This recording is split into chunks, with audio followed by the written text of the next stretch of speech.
Have you ever wondered what it takes to stand up to a bully? Kesha Williams had just transferred to a new school. She came from a place where survival meant learning to fight, where 8 years of mixed martial arts had turned her fists into weapons. She was a black belt wrapped in teenage silence. But the bullies didn't see that. They saw a quiet black girl, alone, an easy target. So they came at her with demands and threats, escalating the harassment every day. Then one afternoon, they crossed a line. Laughter followed. Someone said she deserved it. The hallway watched, but Kesha didn't break. They thought she was weak. They thought she'd take it. They were wrong. Before we go any further, comment where in the world you are watching from, and make sure to subscribe because tomorrow's story is one you don't want to miss, brought to you by Dark Threads. What happens next will shock you. The alarm buzzed at 5:30 a.m., but Kesha Williams was already awake, staring at the unfamiliar ceiling of her new bedroom. Detroit felt like a lifetime away, though it had only been 3 days since the moving truck pulled away from their old house. She rolled out of bed and padded to the basement where her mother had already set up the heavy bag in the corner. 40 minutes later, sweat dripped from her forehead as she finished her morning routine. Jab, cross, hook, uppercut. The combinations flowed like breathing. 8 years of training had made the movements instinctive. But today they felt different. Today they felt necessary. Kesha, breakfast, her mother called from upstairs. Dr. Patricia Williams stood at the stove, still in her scrubs from the night shift at Milbrook General. How are you feeling about today, baby? Fine, Kesha grabbed a piece of toast. Just another school. Her mother's eyes held concern. I know this transition isn't easy. Milbrook is different from what we're used to. Different was an understatement. As Kesha walked through the front doors of Milbrook High, the sea of white faces confirmed what she already knew. Out of 800 students, she could count the black faces on 2 hands. The hallways buzzed with typical morning energy, but conversations seemed to pause as she passed. Whispers followed in her wake. She kept her head up, shoulders relaxed, the way Master Chen had taught her. Never show weakness, but never look for trouble. First period biology went smoothly enough. Second period history was tolerable. But lunch was where the real education began. The cafeteria stretched out like a social map. Popular kids claimed the center tables. Athletes dominated one corner. Theater kids clustered near the windows. Kesha grabbed a sandwich and looked for an empty spot. Well, look what wandered in here. The voice carried across 3 tables. Derek Morrison stood 6 feet 2 inches with the kind of confident swagger that came from never being challenged. His Letterman jacket hung perfectly on broad shoulders and his smile never reached his cold blue eyes. Behind him, Jake Wilson cracked his knuckles while Tommy Bradley snickered. The cafeteria fell quiet. All eyes turned toward the confrontation brewing in the center of the room. Kesha continued toward an empty table, but Derek stepped into her path. I'm talking to you. His voice carried the casual authority of someone used to being obeyed. We need to have a conversation. She stopped, meeting his gaze without flinching. About what? About how things work around here. Derek's smile widened, showing too many teeth. See, new students usually pay a little welcome fee. Call it insurance. Make sure nothing bad happens to them. Jake and Tommy flanked her sides close enough that she could smell their cologne. The cafeteria remained dead silent, 200 students watching like it was dinner theater. Insurance against what? Kesha's voice stayed level, curious rather than confrontational. Accidents, Derek shrugged. Lockers getting jammed. Books going missing. People bumping into you in the halls. Funny how clumsy some folks can be around here, especially the ones who don't belong, Tommy added with a nasty grin. Kesha set her lunch tray on the nearest table. When she turned back to Derek, her posture remained relaxed, but something had shifted in her eyes. I don't pay protection money. The words hung in the air like a challenge. Derek's smile faltered for just a moment before returning full force. That's where you're wrong, girl. Everyone pays. Question is whether you pay easy or you pay hard. He stepped closer, his voice dropping to a whisper that somehow carried across the silent room. Unless you think you're too good for our little system here, think you're better than the rest of us? I don't pay at all. She picked up her tray and walked around him toward the empty table. For a moment, Derek stood frozen, clearly not expecting outright refusal. The cafeteria waited. This isn't over, he called after her loud enough for everyone to hear. Nobody disrespects me in my school. Nobody. Kesha sat down and unwrapped her sandwich as if nothing had happened. But her peripheral vision tracked Derek's every movement as he stormed out with his crew in tow. At a table across the room, Marcus Thompson shook his head and muttered to his friend, "Girl has no idea what she just started." The conversations gradually resumed, but the energy had changed. Word would spread through the school before the lunch period ended. The new girl had just declared war on Derek Morrison. Kesha took a bite of her sandwich, chewing slowly. She'd hoped to get through at least one day without trouble. But some things were inevitable, and backing down from bullies had never been an option. The real question wasn't whether Derek would retaliate. It was when and how far he'd be willing to go. The harassment started before second period ended. Kesha walked to her locker, keys in hand, but the lock wouldn't turn.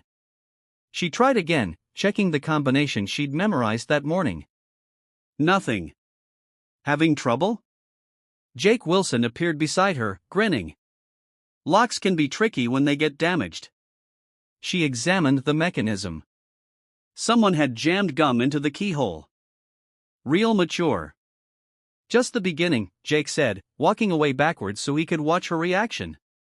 Derek's got a long memory. Third period American history dragged by without incident. But as Kesha gathered her books, she noticed her notebook was missing, the one with 3 days' worth of notes. She searched her bag twice before giving up. In the hallway, she spotted Tommy Bradley showing off the notebook to a group of freshmen, making exaggerated gestures as he read her handwriting aloud in a mocking voice. Look at this fancy penmanship. Must think she's real special. Kesha approached calmly. That's mine. Prove it. Tommy held it above his head like a playground bully. Maybe if you ask nice, I'll consider giving it back. She didn't ask. She didn't grab for it either. Instead, she pulled out her phone and snapped a photo of him holding it. What are you doing? Tommy's bravado wavered. Evidence. She slipped the phone back into her pocket. In case I need to file a theft report.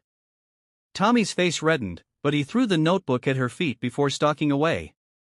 The pages scattered across the hallway floor. As Kesha knelt to collect her notes, a pair of worn sneakers appeared in her line of sight. She looked up to see Marcus Thompson, the same student who'd commented at lunch.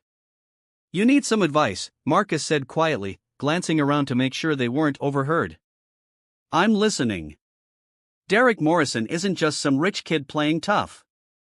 His dad owns half the businesses in town, including the car dealership where my mom works. His uncle's the police chief. When Derek wants something to happen, it happens. Kesha stood, clutching her retrieved notes. Are you trying to scare me? I'm trying to save you. Marcus's voice carried genuine concern. Last year, there was this kid, Miguel Santos, transfer student like you. Derek decided Miguel was getting too friendly with some girl Derek liked. Miguel ended up with a broken nose and 3 cracked ribs. Fell down some stairs according to the official report. And you believe that? I believe Miguel transferred schools 2 weeks later. Marcus leaned closer. Look, I get it. Standing up feels good, but Derek doesn't fight fair, and he doesn't fight alone. Whatever you're thinking about doing, don't. Before Kesha could respond, Marcus melted back into the crowd of students changing classes. The afternoon brought escalating harassment. Someone accidentally spilled chocolate milk on her backpack during lunch. In chemistry lab, her safety goggles went missing, forcing her to borrow a scratched pair that made it impossible to read measurements clearly. By 6th period, a pattern had emerged. Derek's crew took turns making her life difficult, always with plausible deniability, always with witnesses who saw accidents, not harassment. But 7th period pushed things too far. Kesha sat in English class trying to focus on the discussion of To Kill a Mockingbird when Derek raised his hand. "Mrs. Patterson, I think we should hear from our newest student about this book. I bet she has some real insights into the themes." Mrs. Patterson smiled encouragingly. "Kesha, would you like to share your thoughts on Harper Lee's portrayal of racial injustice?" The setup was obvious, but Kesha responded thoughtfully, discussing the book's exploration of prejudice and moral courage. She spoke for 2 minutes, articulating her points clearly and intelligently. When she finished, Derek started slow clapping. "Wow, that was so well spoken. You're really articulate for," he paused, letting the implication hang in the air. "I mean, it's nice to hear someone who can express themselves so clearly." The classroom fell silent. Mrs. Patterson's face flushed, but she seemed frozen, unsure how to address the obvious racial undertone without making things worse. "Thank you," Kesha said evenly. "I appreciate you noticing my ability to communicate effectively." Derek's smile faltered slightly at her calm response, but he pressed forward. "It's just refreshing, you know. Sometimes people from certain backgrounds struggle with academic discussions." The silence grew heavier. A few students shifted uncomfortably in their seats. "I'm sure you'll find that people from all backgrounds can surprise you," Kesha replied, her voice steady as steel. When the bell rang, she gathered her books without hurry, walking out with her head high. But inside, something had crystallized. The games were over. Derek had just crossed a line that couldn't be uncrossed. In the hallway, she could hear Derek laughing with his friends, probably congratulating himself on his clever performance. He had no idea what he just unleashed. Friday morning started with Kesha finding her locker decorated. Someone had taped a banana to the metal door with a note that read, "Welcome to the jungle," in Derek's distinctive handwriting.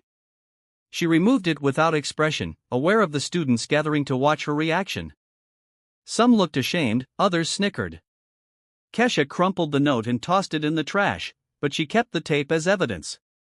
"Oh, did you not like your present?" Derek appeared with his usual entourage, speaking loud enough for the growing crowd to hear. "I thought you might be homesick for the urban wildlife." "Creative," Kesha said, closing her locker with deliberate calm. "But you might want to work on your penmanship. Makes it easy to identify the source." Derek's jaw tightened. He wasn't used to his targets talking back, especially not in front of an audience. "Maybe you need a lesson in respect. Maybe you need a lesson in basic human decency." The hallway buzzed with whispered reactions. Students pulled out phones, sensing something bigger brewing. Throughout the morning, the harassment intensified. In PE, someone had put itching powder in her gym clothes. During lunch, Jake Wilson deliberately bumped into her, sending her tray crashing to the floor. "Oops," Jake said, not bothering to hide his grin. "Hope you're not too clumsy to clean that up." Kesha knelt to gather the scattered food while students stepped around her. A few offered to help, but she waved them off. She could handle Derek's games. What she couldn't handle was the growing audience that seemed to enjoy the show. The breaking point came during 8th period study hall. Kesha sat alone at a corner table working on calculus homework when Derek and his crew approached. The study hall monitor had stepped out, leaving 30 students unsupervised. "Hey everyone," Derek announced, his voice carrying across the room. "I've got something special to share." He pulled out his phone and suddenly Kesha's voice filled the room through a small Bluetooth speaker. It was her English class discussion from the day before, but edited and manipulated. Her thoughtful comments about racial injustice had been spliced with audio clips to make it sound like she was saying inflammatory things about white people. The edited recording painted her as an angry, racist outsider who hated her new school and everyone in it. Students looked shocked, confused, some angry. "Guess we know how she really feels about us," Derek said, pocketing his phone with satisfaction. "Good thing we got to hear her true thoughts." Kesha sat frozen as whispers erupted around her. Some students looked suspicious, others disgusted. A few seemed to realize the audio was fake, but their voices were drowned out by those who believed it. "That's not what I said. Kesha's voice cut through the noise, but Derek talked over her. Are you calling me a liar? Everyone just heard you. Everyone just heard you manipulate recordings to make me sound like something I'm not. Derek stepped closer to her table. Why would I need to manipulate anything? We all heard what kind of person you really are. The study hall door opened and Mrs. Chen, the monitor, returned. The room fell silent, students suddenly fascinated by their homework. Is everything all right in here? Mrs. Chen asked, sensing the tension. Perfect, Derek said with his politician smile. Just having a friendly discussion about current events. When the bell rang, Kesha gathered her books with hands that barely trembled. Students filed out, some avoiding eye contact, others staring openly. The damage was done. By tomorrow, Derek's edited recording would be all over social media. As she walked toward her final class, she overheard fragments of conversation. I can't believe she said that stuff. Seemed so quiet and nice. Derek was right about her. At her locker after school, Kesha found Marcus waiting for her. That recording was fake, he said quietly. I was in English class. I heard what you actually said. Doesn't matter now, Kesha pulled out her jacket. Damage is done. You could fight it. Prove it was edited. Or I could fight the source. Marcus grabbed her arm. Don't do anything stupid. Derek's expecting you to retaliate. He's probably got it all planned out. How to make you look like the aggressor. How to get you suspended or arrested. Kesha looked at Marcus's concerned face, then at the students walking past, some still whispering and pointing. Derek had been systematic in his campaign to isolate and humiliate her. Every move calculated to push her toward a reaction that would justify his cruelty. Maybe it's time to give him what he's expecting. She shrugged off Marcus's grip and headed for the exit. Behind her, Marcus called out, Kesha, don't do this. It's not worth it. But some things were worth it. Her dignity was worth it. Her right to exist in this school without being terrorized was worth it. And sometimes the only way to stop a bully was to show them that their target could bite back. Outside, Derek and his crew were horsing around in the parking lot, probably celebrating their successful character assassination. They looked so pleased with themselves, so confident in their power. Kesha dropped her backpack by the school entrance and walked toward them with purpose. It was time to have that conversation Derek kept talking about, but this time it would be on her terms. Derek was still laughing about the recording when he saw Kesha approaching across the parking lot. His laughter died as he noticed her purposeful stride, the way she'd dropped her backpack like dead weight. Well, look who decided to come talk after all. Derek straightened, Jake and Tommy flanking him automatically. Ready to apologize for being so unfriendly. Kesha stopped 10 feet away, her voice calm and clear. I'm done with your games, Derek. The fake recording, the harassment, all of it. This ends now. Oh, it ends when I say it ends. Derek's confidence swelled with his audience. A few students had stopped to watch, sensing drama. You think you can just walk into my school and disrespect me? Think again. Your school? Kesha took a step closer. Last I checked, this was a public institution funded by taxpayers, including my mother. Derek's face reddened. Don't get smart with me. You're outnumbered and outclassed. Walk away while you still can. I tried walking away. You followed. I tried ignoring you. You escalated. I tried being reasonable. Another step closer. Now we do this my way. Tommy cracked his knuckles. You sure you want to do this? 3 against 1 doesn't look good for you. Neither does picking on someone you thought couldn't fight back. Kesha's voice remained steady, but her stance shifted slightly. Weight balanced on the balls of her feet. Last chance, Derek. Agree to leave me alone. And this doesn't have to get ugly. Derek laughed, the sound harsh in the afternoon air. You're hilarious. What are you going to do? Call your mommy? I'm going to give you exactly what you've been asking for. The moment Derek reached for her arm, Kesha moved. Her training kicked in with fluid precision. She twisted away from his grab, seized his wrist, and used his own momentum to send him stumbling. Before he could recover, her elbow connected with his solar plexus, doubling him over. Jake lunged next, swinging wild and angry. Kesha ducked, swept his legs, and sent him sprawling onto the asphalt. Tommy hesitated, suddenly realizing this wasn't going according to plan. Derek straightened, breathing hard, but furious. You think you're tough? Let's see how tough.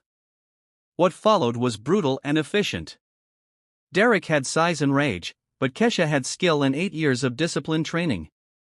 She moved like water around his clumsy attempts to grab or hit her, striking precisely when openings appeared. Jake and Tommy kept trying to help, but only succeeded in getting in Derek's way or finding themselves on the receiving end of Kesha's defensive strikes. The fight moved across the parking lot as Derek kept charging, kept swinging, kept refusing to stay down. By the time it ended, Derek faced down on the asphalt with Kesha's knee between his shoulder blades. They'd traveled nearly half a block. Derek's nose bled freely. Jake nursed a swollen eye, and Tommy held his ribs gingerly. Are we done? Kesha asked, her breathing controlled despite the exertion. Get off me, Derek gasped. Are we done? She repeated, applying slight pressure. Fine, we're done. You're going to leave me alone. All three of you. No more games, no more harassment, no more edited recordings. Are we clear? Yeah, we're clear. Kesha released him and stepped back, watching as Derek rolled over and sat up, blood trickling from his nose. The small crowd of witnesses stood in stunned silence. Good talk, she said, then walked back toward the school to retrieve her backpack. Meanwhile, inside the building, Principal Martinez was finishing up paperwork when her secretary knocked. Mrs. Martinez, there's been some kind of incident in the parking lot. Students are saying there was a fight. Principal Martinez sighed and reached for her jacket. How bad? Well, nobody's called an ambulance, but you might want to see this yourself. As the principal hurried outside, she found Derek Morrison wiping blood from his face while Jake and Tommy helped him to his feet. A cluster of students stood nearby, phones out, excited chatter filling the air. What happened here? Principal Martinez demanded. Nothing, Derek muttered, avoiding eye contact. Just fooling around. Derek Morrison, you're bleeding. That's not fooling around. I fell, Derek said quickly. Wasn't paying attention. Tripped over my own feet. Principal Martinez looked skeptical. But before she could press further, Derek and his friends were walking away, Derek leaning heavily on Jake for support. The next morning, the rumors had already evolved into legend. Some said Kesha had used weapons. Others claimed she'd beaten up 5 guys.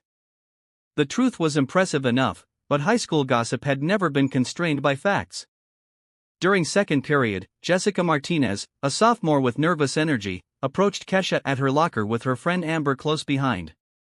Hey, Jessica said quietly, glancing around to make sure they weren't overheard. Can we talk to you about something? Kesha studied the two girls. Jessica looked scared but determined. Amber seemed ready to bolt at the first sign of trouble. What's going on? We heard what happened yesterday with Derek and his friends, Jessica continued. And we were wondering, would you be willing to help with something similar? Similar? How? Amber finally spoke up, her voice barely above a whisper. There are these guys from Riverside High. They've been bothering us at the bus stop after school yesterday. She trailed off, looking at Jessica. They grabbed Amber's backpack and dumped everything out, Jessica finished. Called her some really horrible names. Said they'd be back today to continue the conversation. Kesha closed her locker and turned to face them fully. What exactly are you asking me to do? Would you come with us to the bus stop today? Jessica's voice wavered between hope and fear. Maybe if they see you there, they'll leave us alone. Kesha looked at their frightened faces and thought about Derek's bloody nose, about the edited recording, about every small humiliation that had led to yesterday's confrontation. "What time does your bus come?" At 3:15, Kesha walked to the bus stop on Maple Street with Jessica and Amber. The afternoon sun cast long shadows between the houses and a cool breeze rustled the leaves overhead. The two girls stayed close to her, their nervous energy almost palpable. "They usually show up around 3:20, Jessica whispered, checking her phone. "The bus doesn't come until 3:45, so they have plenty of time to what exactly?" Kesha asked. Amber's voice shook slightly. "Yesterday they surrounded us, said we looked lonely and needed some company. When I tried to walk away, one of them grabbed my arm and said I was being rude. Then they dumped my backpack and made us pick everything up while they watched." Jessica added, "Said if we told anyone, they'd make sure we regretted it." Kesha nodded, her eyes scanning the street. "How many?" "3. Brad's the leader. Tall guy with bleached hair. Connor's got the sleeve tattoos and Tyler's the one who grabbed Amber." At exactly 3:22, a beat-up Camaro turned onto Maple Street, music thumping from its speakers. The car slowed as it approached the bus stop, and three guys climbed out with the swagger of people who owned the neighborhood. Brad spotted Kesha immediately, his eyes narrowing with confusion. "Who's the new girl?" "Nobody," Jessica said quickly. "Just waiting for the bus." Connor laughed, flexing the tattoos that covered his forearms. "Looks like somebody to me. Looks like somebody who doesn't belong in this neighborhood." Tyler stepped closer to Amber, who instinctively moved behind Kesha. "Did you bring backup, sweetheart? That's not very friendly." "Actually," Kesha said, her voice carrying clearly in the quiet street. "I'm here to have a conversation with you three." Brad's eyebrows rose. "A conversation about what?" "About how you're going to leave these girls alone from now on." The three boys exchanged glances before bursting into laughter. Connor wiped his eyes dramatically. "Oh, that's rich. The cavalry consists of one girl who thinks she's tough." "I don't think anything," Kesha replied calmly. "I'm simply informing you that your harassment ends today." Tyler stepped even closer to Amber, deliberately invading her space. "And what if we don't feel like ending anything? Then you'll discover that some people don't make easy targets." Brad moved to flank Kesha's left side while Connor took the right. "You know what? I like you. You've got spirit. Why don't you dump these losers and hang out with some real men?" "I'm not interested in hanging out with boys who terrorize children." "Children?" Tyler's voice turned ugly. "These aren't children. They're old enough to learn some respect." He reached out to grab Amber's shoulder, and that's when Kesha moved. Her left hand intercepted Tyler's reaching arm, twisting it away from Amber while her right hand struck his wrist. Tyler yelped and stumbled backward, cradling his arm. "What the?" Connor started forward, but Kesha was already repositioning. "Last warning," she said, her stance balanced and ready. "Walk away." Instead, Brad charged from her left while Connor came from the right. Kesha dropped low, sweeping Brad's legs while pivoting to catch Connor with an elbow to his midsection. Both boys hit the ground hard. Tyler, still nursing his wrist, pulled out his phone. "You crazy witch. I'm calling the cops." "Go ahead," Kesha said without taking her eyes off Brad and Connor who were struggling to their feet. "Tell them 3 high school boys got beaten up while trying to assault 2 younger girls. I'm sure that'll go well for you." From behind her phone, Jessica had been recording the entire encounter. "I got all of it," she said, her voice stronger now, including the part where Tyler tried to grab Amber. Brad wiped blood from his split lip, glaring at Kesha with newfound respect and anger. "You have no idea who you're messing with. 3 cowards who pick on girls smaller than them." "Yeah, I've got a pretty good idea." Connor limped back toward the car, his tough guy swagger completely deflated. "This isn't over." "Yes, it is," Kesha said firmly. "If I see any of you near these girls again, our next conversation won't be this polite." Tyler started to say something, but Brad grabbed his arm. "Come on, let's get out of here." As the Camaro pulled away with squealing tires, Jessica lowered her phone with shaking hands. "Oh my God, that was incredible. Are you both okay?" Kesha asked, her attention returning to the girls. Amber nodded, tears of relief in her eyes. "Thank you. I can't believe you did that." "They were counting on you being too scared to fight back," Kesha said. "Bullies always count on that." The bus rounded the corner, its brakes hissing as it approached the stop. As they climbed aboard, Jessica was already uploading the video to her social media accounts. "Everyone needs to see this," she said excitedly. "Everyone needs to know that someone's finally standing up to these creeps." Kesha settled into a seat, unaware that Jessica's video would be shared hundreds of times before dinner, launching her from local legend to viral sensation overnight. By 7 p.m., Jessica's video had been shared over 300 times. By 9 p.m., it had reached 1,000. The caption read, "Girl stands up to bullies harassing students at bus stop." Finally, someone fights back. Comments poured in from students across 3 school districts. Stories of harassment, intimidation, and abuse that had been whispered about in hallways suddenly found a public forum. "This is the girl who beat up Derek Morrison, too. About time someone stood up to the Riverside crew. She should teach self-defense classes." Meanwhile, across town, Derek Morrison sat in his bedroom with an ice pack pressed to his still swollen nose, watching the video for the 5th time. His phone buzzed with notifications. Friends sending him the link, asking if this was the same girl who'd humiliated him. "This can't be happening," he muttered, scrolling through the comments. Someone had already connected the dots, posting about his own encounter with Kesha in the school parking lot. His phone rang. Jake's name flashed on the screen. "You seeing this?" Jake's voice was tight with anger. "Everyone's seeing this. My dad's already asking questions about why I look like I got hit by a truck. She's making us look like complete idiots. First us, now the Riverside guys. People are calling her some kind of superhero." Derek's jaw clenched. "She's not a superhero. She just got lucky twice." At the same time in Riverside, Brad Matthews was having a similar conversation with his crew. "How did we look so weak?" Connor demanded, pacing his garage while Tyler nursed his still sore wrist.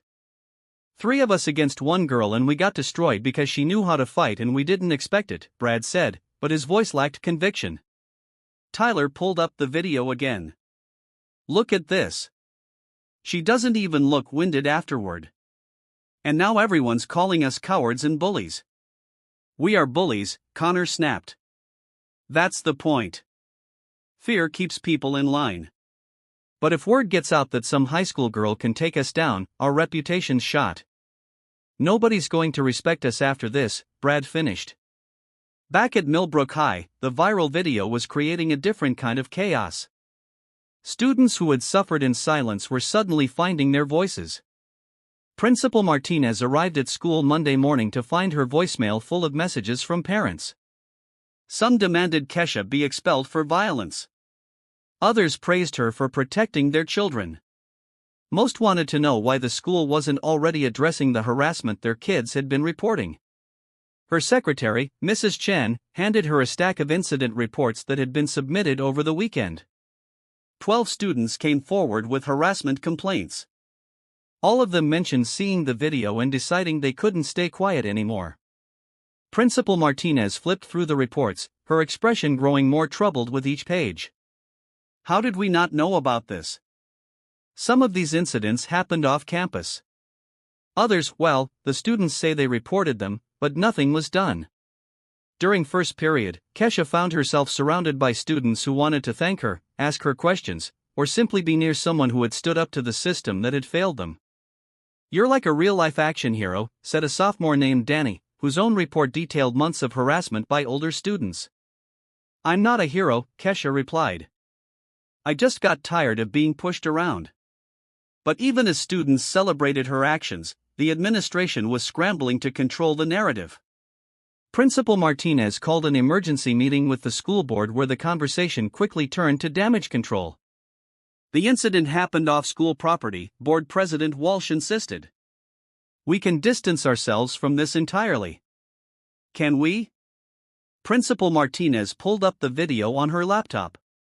Because half the comments are about how our school has a bullying problem that we've been ignoring.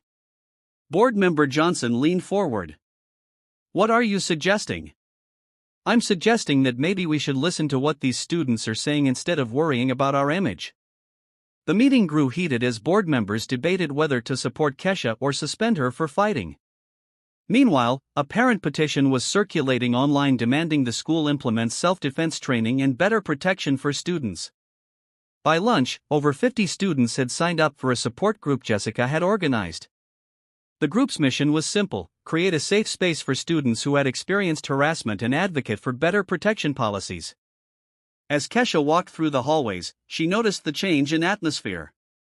Students who had once averted their eyes now nodded respectfully.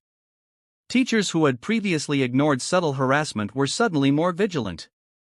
But she also noticed Derek and his friends watching her with undisguised hatred. And she knew that while she'd won 2 battles, the war was far from over. The viral video had given her a platform and a following. But it had also painted a target on her back that was bigger than ever before. Tuesday morning, Kesha was called to the principal's office before first period. Principal Martinez sat behind her desk with the tight expression of someone who'd been awake too long dealing with phone calls. Please sit down. Principal Martinez gestured to the chair across from her. We need to discuss what happened at the bus stop. Students were being harassed. I helped them by engaging in physical violence off school property. Principal Martinez opened a file on her desk. I've received 17 calls from parents since yesterday. Some want you expelled, others want you given a medal. The school board is meeting tonight to decide how to handle this situation. Kesha kept her voice level. Handle what situation? I defended 2 students from assault. You beat up 3 boys and posted it online. I didn't post anything, and those boys were terrorizing students from this school. Principal Martinez rubbed her temples. Kesha, I understand your frustration, but vigilante justice isn't the answer. We have procedures. Protocols? Your procedures didn't stop Derek Morrison from harassing me for a week. Your protocols didn't protect Jessica and Amber from being grabbed and threatened. That's not. Principal Martinez started, then stopped. Look, I'm trying to help you here. The school board wants this to go away quietly. If you agree to stop the physical interventions, we can probably avoid suspension. And if I don't agree, then we'll have to consider more serious consequences. Kesha stood up. Is that all? Please think about what I've said. This path you're on, it's not sustainable. As Kesha left the office, she found Danny and 3 other students waiting in the hallway. We heard you got called in, Danny said nervously. Are you in trouble? Maybe. Kesha started walking toward her locker. Why? Because we wanted to ask you something. Danny hurried to keep pace with her. A bunch of us were talking and we were wondering, would you teach us what you know? Kesha stopped walking. Teach you what? How to fight back. How to defend ourselves. Danny's voice grew stronger. I've been getting pushed around since 7th grade. Yesterday, for the first time, nobody bothered me. They're all scared you might be watching. That won't last forever. Exactly. That's why we need to learn how to protect ourselves. A girl named Sarah stepped forward. My older brother goes to Riverside. He says those boys you fought are planning something. They're embarrassed and angry. What kind of something? He wouldn't say, but he warned me to be careful walking home.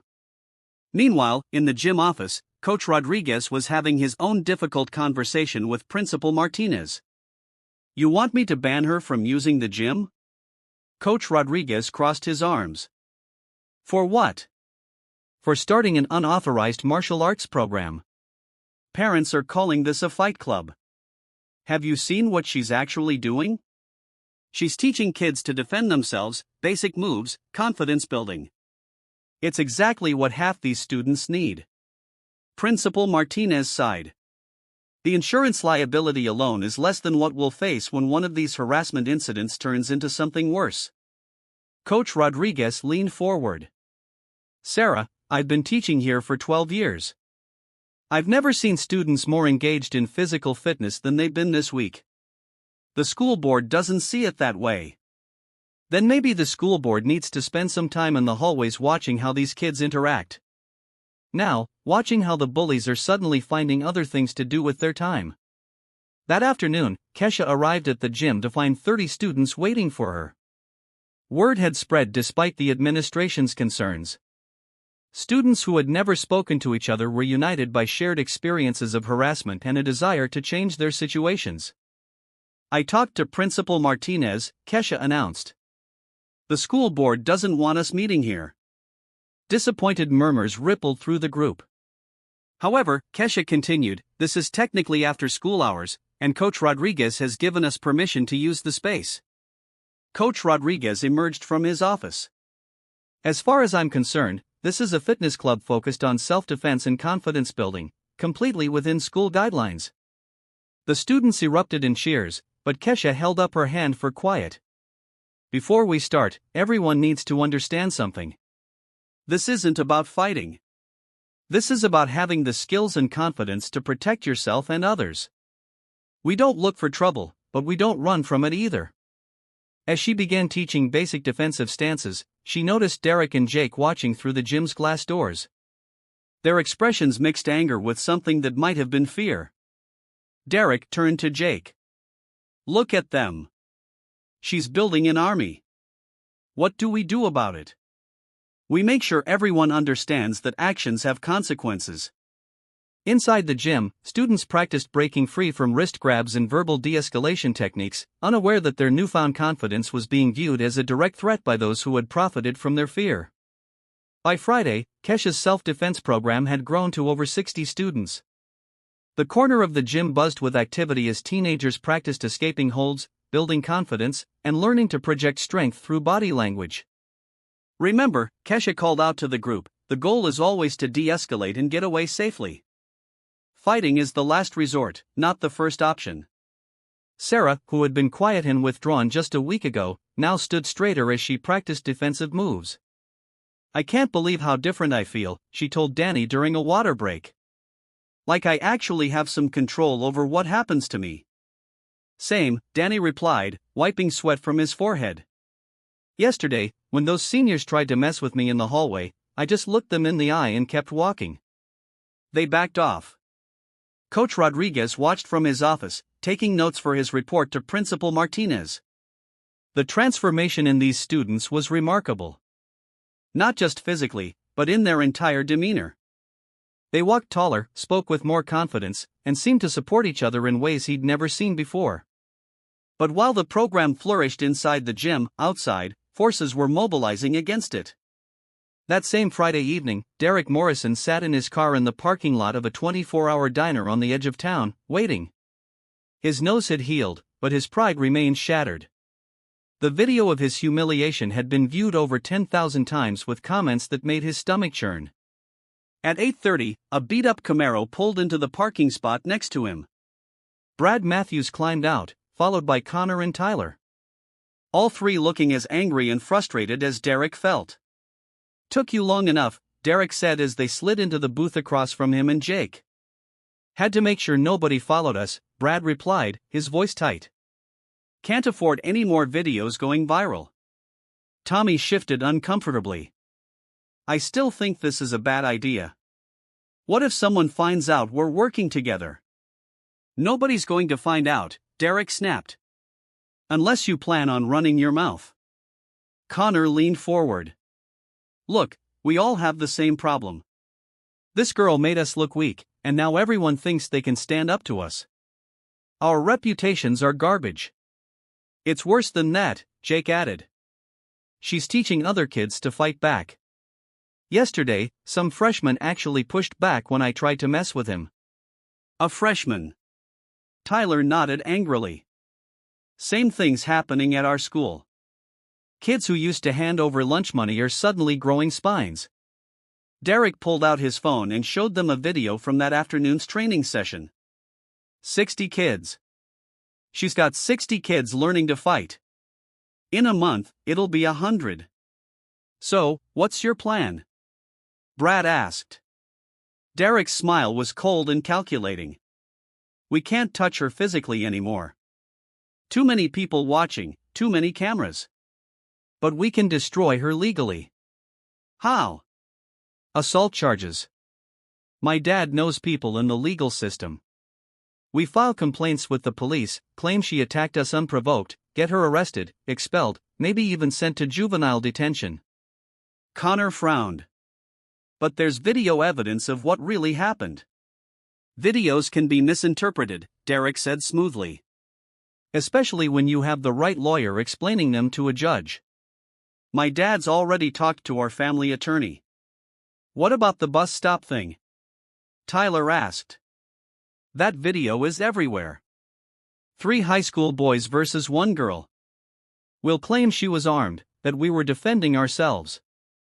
Who's going to believe we were actually trying to hurt those sophomore girls? Jake nodded slowly. And once she's arrested, her little fight club falls apart.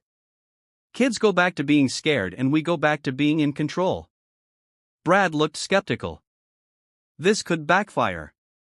What if people don't believe us? They will, Derek said confidently.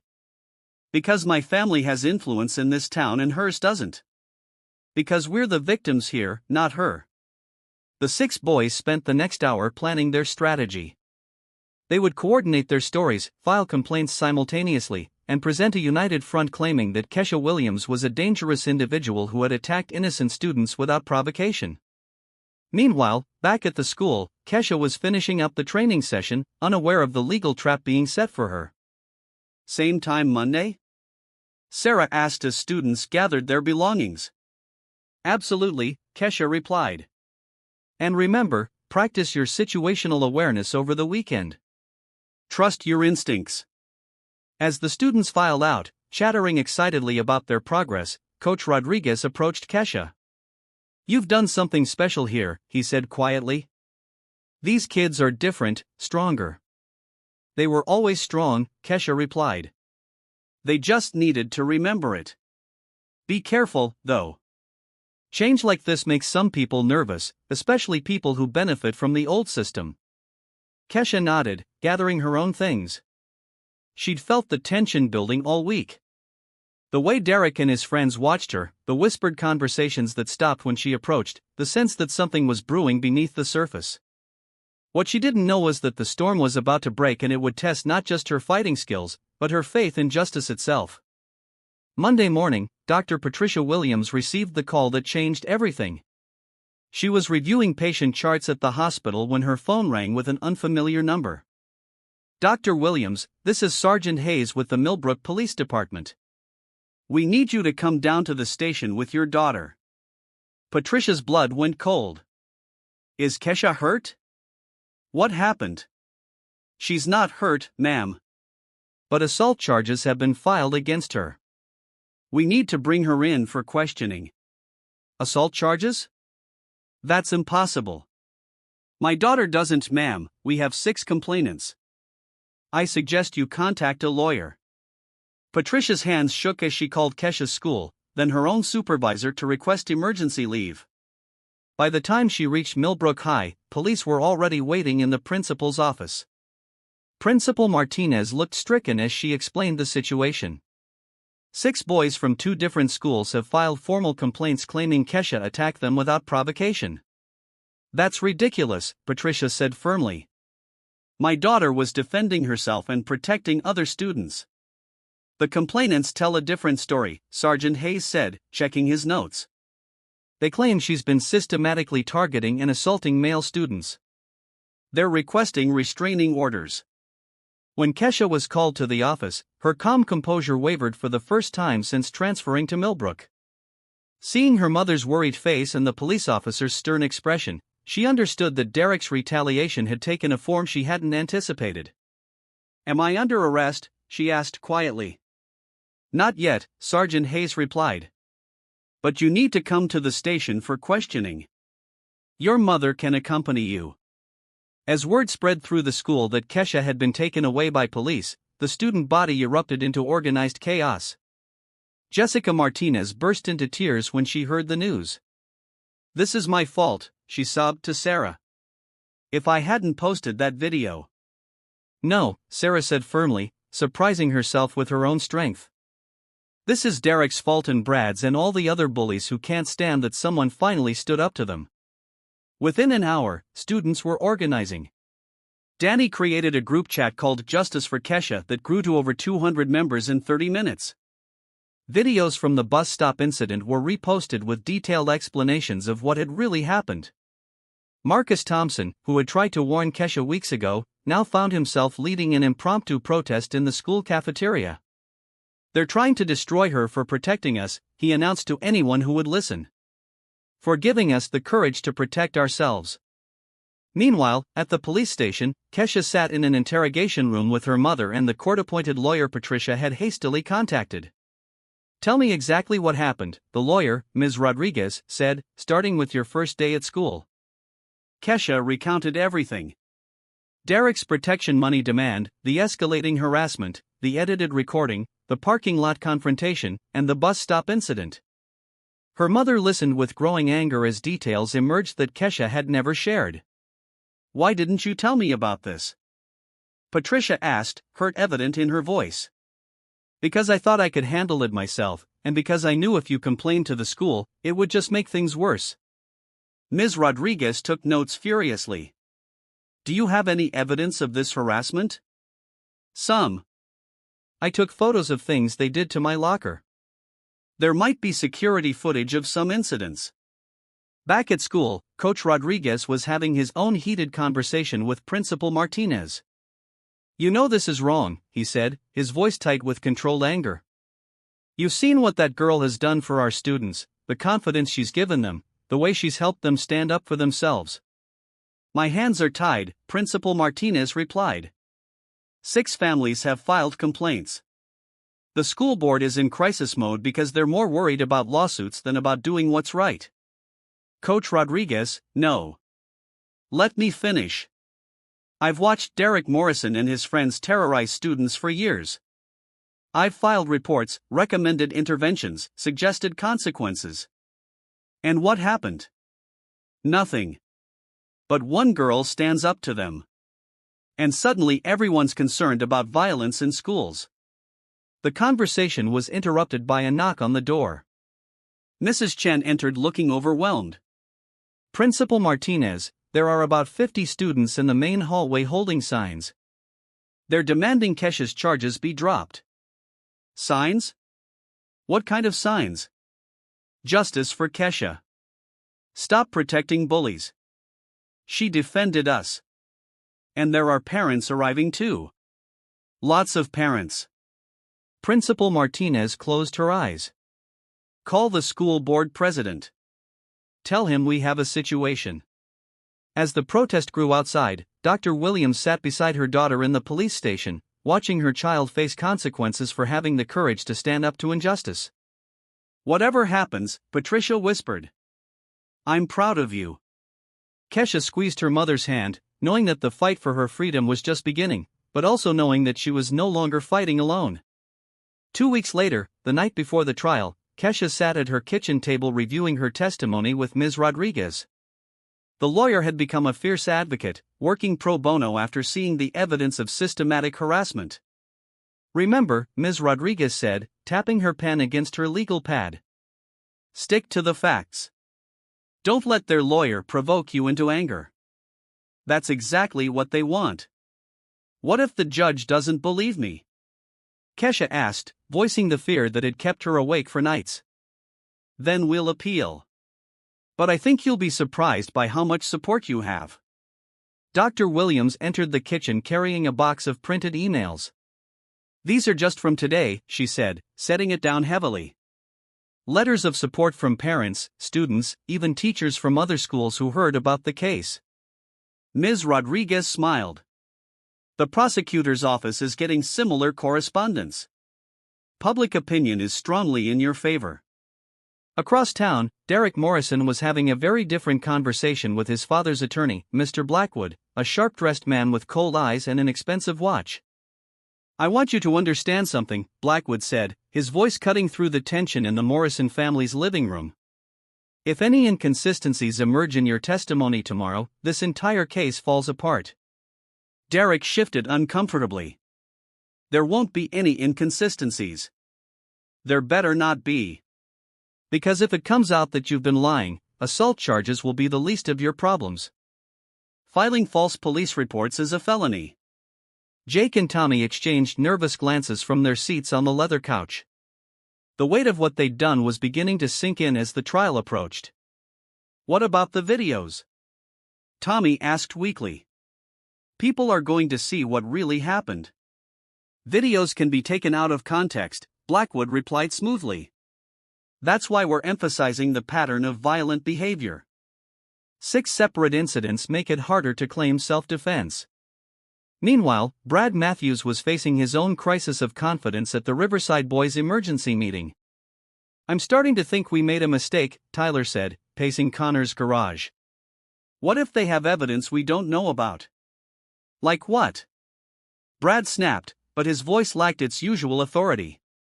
"Security cameras, witnesses, I don't know. But this whole thing feels like it's spinning out of control." Connor nodded grimly. "My dad says if we lose this case, we could face perjury charges. He's talking about hiring our own lawyer."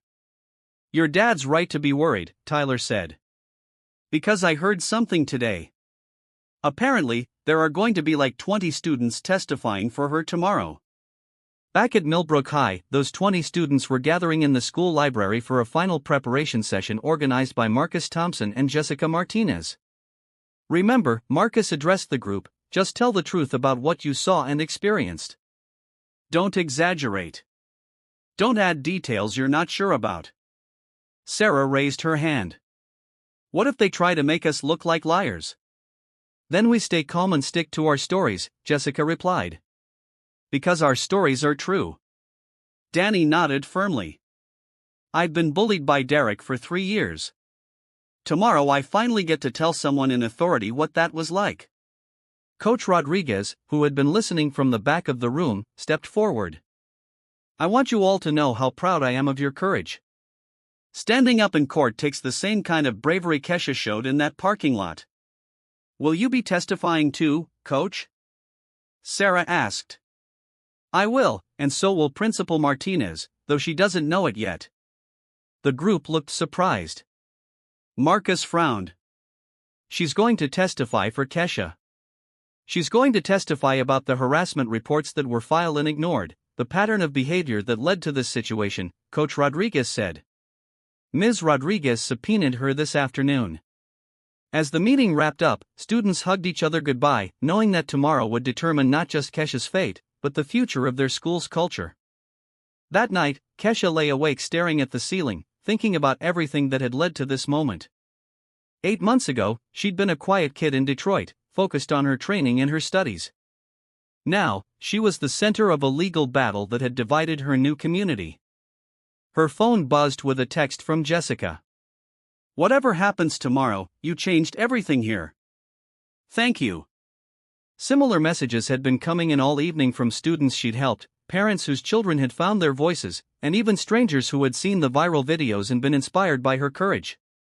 At 2 a.m., she finally drifted off to sleep, knowing that in 8 hours, she would walk into that courtroom carrying the hopes and fears of everyone who had ever been bullied, everyone who had ever been told to stay quiet, everyone who believed that standing up for what's right was worth the risk. The trial would determine her legal fate. But the real verdict had already been delivered by her community. She had given them the courage to believe in justice. The Milbrook County Courthouse buzzed with tension as supporters filled every available seat. Students, parents, and community members had arrived early, creating a line that stretched around the building. Judge Patricia Thompson, a stern woman in her 50s, called the court to order at 9 a.m. sharp. The state versus Kesha Williams. Charges of assault in the 2nd degree, she announced. "Mr. Blackwood, you may present your opening statement." Derek's attorney stood confidently, his expensive suit commanding attention. Your Honor, this case is about a pattern of unprovoked violence perpetrated by the defendant against 6 innocent young men. We will show that Kesha Williams systematically targeted and assaulted my clients, causing physical harm and emotional trauma. He gestured toward Derek, who sat with his head down, playing the victim. These boys were simply going about their daily lives when they became targets of the defendant's aggression. The evidence will show that she is a dangerous individual who uses her martial arts training to intimidate and harm others. Ms. Rodriguez rose for the defense, her voice clear and strong. Your Honor, what we have here is not a case of unprovoked assault, but a young woman defending herself and others from systematic harassment and bullying. The evidence will show that every action my client took was in response to escalating threats and actual physical aggression from the complainants. The prosecution called Derek first. He took the stand with practiced nervousness, recounting a fabricated version of events where Kesha had approached him aggressively in the cafeteria. I was just trying to be friendly to the new student, Derek testified, his voice quavering with false emotion. I offered to show her around, help her fit in. Instead, she became hostile and threatened me. And what happened in the parking lot? Blackwood prompted. She cornered me and my friends after school. We tried to walk away, but she followed us. When I attempted to de-escalate the situation, she attacked without warning. Ms. Rodriguez stood for cross-examination. Mr. Morrison, isn't it true that you demanded protection money from my client on her first day? I don't know what you mean. Isn't it also true that you created an edited audio recording to humiliate her in front of other students? Derek's composure slipped slightly. I never edited anything. We'll see about that. Ms. Rodriguez turned to the judge. Your Honor, I'd like to present Defense Exhibit A. The courtroom fell silent as the original unedited recording of Kesha's English class discussion played through the speakers, followed immediately by Derek's manipulated version. The difference was stark and undeniable. Derek's face flushed red as whispers erupted throughout the courtroom. That was just a joke. A joke that you used to humiliate my client in front of 30 students. Objection, Blackwood called, but the damage was done. The prosecution's case continued with Jake and Tommy providing similar fabricated accounts, but their stories began falling apart under cross-examination. Tommy contradicted Jake's timeline, and Jake couldn't explain why security footage showed them harassing other students on the same days they claimed to be victims. When Brad Matthews took the stand representing the Riverside boys, his testimony crumbled even faster. So, you're telling this court? Ms. Rodriguez said that 3 high school boys were intimidated by one girl at a bus stop. She was aggressive, Brad mumbled. Aggressive? Or defending 2 younger students from harassment? Ms. Rodriguez played Jessica's unedited video, which clearly showed Brad and his friends threatening the girls before Kesha intervened. The defense began with Marcus Thompson, whose testimony about Derek's 3-year campaign of bullying was devastating. Student after student took the stand, each describing incidents of harassment that painted a clear picture of systematic intimidation. Jessica's emotional testimony about the bus stop incident brought several jurors to tears. Tyler grabbed my friend's arm when she tried to walk away. We were scared and outnumbered. Kesha saved us. Sarah's testimony was equally powerful. Derek and his friends made school a nightmare for anyone they decided to target. Kesha gave us hope that someone would finally stand up to them.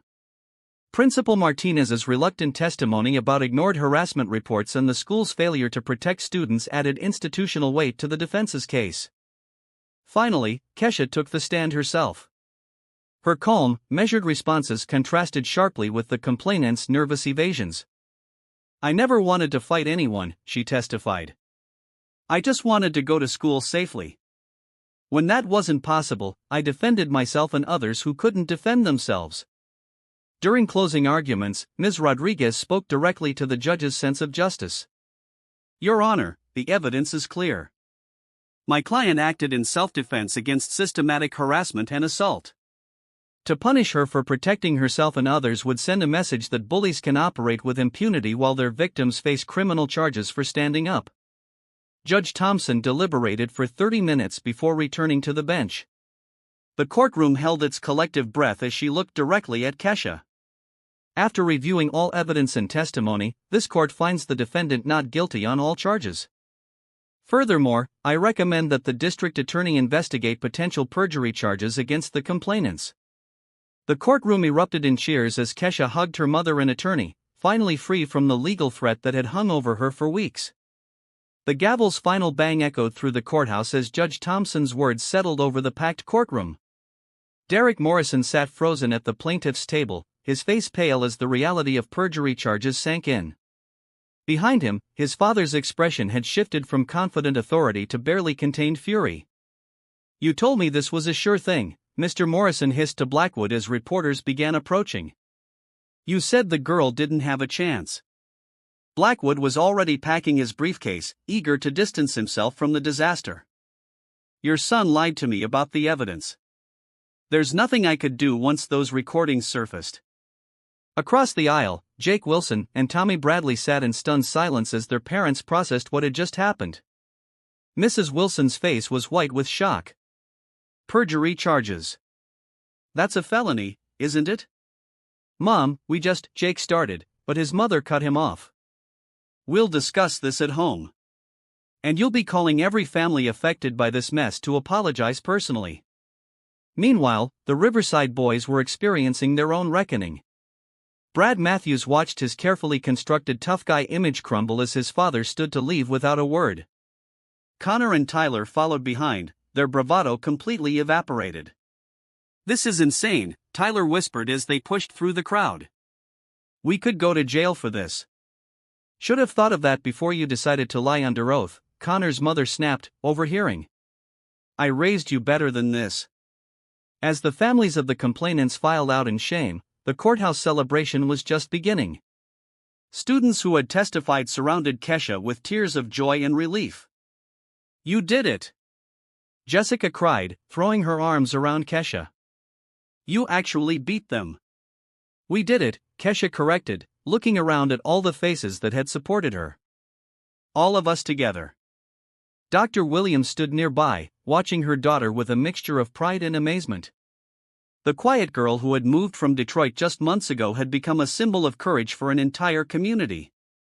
"I'm so proud of you, baby," she whispered when Kesha reached her, "not just for winning, but for how you handled all of this." Ms. Rodriguez gathered her papers with satisfaction. "In 20 years of practice, I'd rarely seen a case where justice felt so clear-cut." She told the Williams family, "The district attorney will definitely pursue perjury charges. False police reports, lying under oath. These boys have serious legal troubles ahead." Outside the courthouse, news vans lined the street as reporters interviewed students, parents, and community members about the landmark case. The story had grown beyond Milbrook, becoming a national conversation about bullying, self-defense, and institutional failure to protect students. "This sends a message," Marcus Thompson told a reporter flanked by dozens of students. "You can't terrorize people and then play victim when they fight back." The weeks following the trial brought swift changes to Milbrook High. Principal Martinez, chastened by her court testimony about ignored harassment reports, implemented new policies for addressing bullying complaints. Zero tolerance became actual zero tolerance, not just words in a handbook. Derek Morrison never returned to school. The perjury charges, combined with the civil suits filed by several families whose children he had harassed, led to his enrollment in a private military academy 3 states away. His parents quietly sold their house and moved, unable to face the community where their son's crimes had been exposed. Jake Wilson and Tommy Bradley pleaded guilty to filing false police reports, receiving community service and probation. Both were required to attend counseling and complete anger management courses. Jake's college scholarship was revoked and Tommy was suspended from the football team permanently. The Riverside boys faced similar consequences. Brad Matthews was expelled and charged with multiple counts of harassment from victims who came forward after the trial. Connor and Tyler were suspended pending their own legal proceedings, their reputations in ruins. But the most significant change came in the form of Kesha's self-defense program, which was not only officially sanctioned, but expanded school-wide. 3 months after the trial, Coach Rodriguez stood in the main gymnasium, watching over 100 students participate in what was now called the Student Empowerment and Safety Program. The waiting list had grown so long that they'd added evening sessions and weekend workshops. "I never imagined it would grow this big," he told Kesha as she led a group of freshmen through basic defensive techniques. "Neither did I," Kesha replied, adjusting his student's stance. "But I think people were ready for something like this. They just needed permission to believe they could be strong." The program had evolved beyond physical self-defense to include conflict resolution, bystander intervention training, and peer mediation. Students learned not just how to protect themselves, but how to recognize and interrupt bullying before it escalated. Sarah, who had been one of Kesha's first students, now served as a peer instructor for younger kids. "The best part isn't learning to fight," she told a group of nervous 7th graders. "It's learning that you don't have to be afraid anymore." The transformation was evident throughout the school. Hallway interactions had changed fundamentally. Students walked with more confidence, spoke up more readily, and most importantly, supported each other when problems arose. Danny, who had been Derek's frequent target, now led a peer support group for students dealing with anxiety and depression related to past bullying. "Kesha didn't just teach us to defend ourselves physically," he explained to new members. "She taught us that we deserve to feel safe and that we have the power to make that happen." The ripple effects extended beyond Milbrook High. Other schools in the district requested similar programs. Anti-bullying organizations nationwide reached out for consultation. College recruiters took notice of Kesha's leadership and community impact. On a quiet Friday afternoon in spring, 6 months after the trial, Kesha found herself in the same cafeteria where Derek had first demanded protection money. But the atmosphere was completely different now. Students from different grades and social groups sat together. Conversations were livelier, and the underlying tension that had once defined the space was gone. Jessica approached her table with a letter in her hand. "This came to the main office for you," she said, grinning. Kesha opened the envelope to find a handwritten note from a student at a school in California. "I saw your story on the news and started my own self-defense group here. We have 30 members now and 0 bullying incidents this semester. Thank you for showing us that we don't have to accept being treated badly." "Another one?" Marcus asked, settling into the seat across from her. "Another one," Kesha confirmed, adding the letter to a growing collection she kept in her locker. As she looked around the transformed cafeteria, then out the windows to where students were practicing confidence-building exercises in the courtyard, Kesha reflected on how much had changed since that first day when she'd refused to pay Derek's protection money. She'd come to Milbrook hoping to avoid trouble and get through school quietly. Instead, she'd discovered that sometimes the most important battles are the ones you don't choose, they choose you. And sometimes standing up for what's right changes not just your own life, but an entire community.